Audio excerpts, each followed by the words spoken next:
Music education is extremely important. We all need pathways and avenues to be able to participate and build community.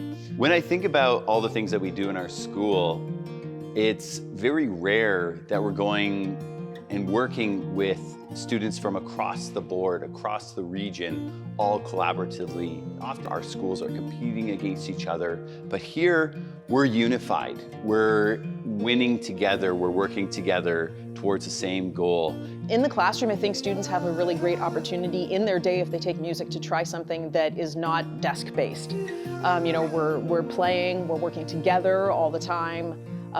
It's more physical, it's more active, it's using a different part of their brain, so they are, breaking out of that kind of traditional academic setting. Music in education really helps teach kids about grit and perseverance, especially these days with a culture that is often based in instant gratification and in moving quickly.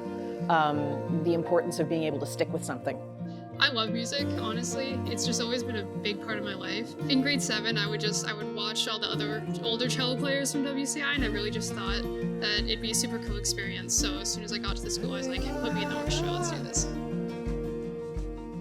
It makes me feel just immensely happy and joyful. Music is like my favorite kind of art form. I really think that music is something you should consider to have in your life. Even if you play a little bit of any instrument, it really just helps with your happiness, it helps with your concentration. Music makes you smarter, if you haven't heard that before.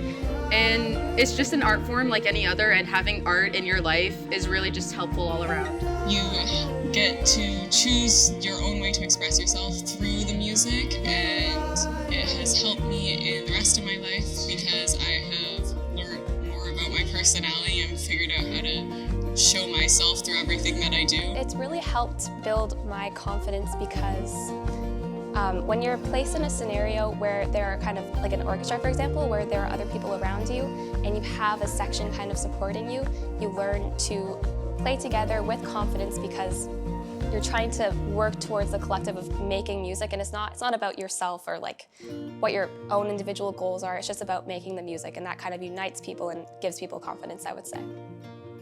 I think this has been a great opportunity. Our partnership with Laurier has been ongoing. I've been teaching for 27 years and we've been doing this workshop since I was in high school. If you take the opportunities when they're available to you to either take music for the first time in school or to continue on and to reach out to do an enrichment opportunity like this, you should always take those opportunities because, again, you never know when they're going to come around.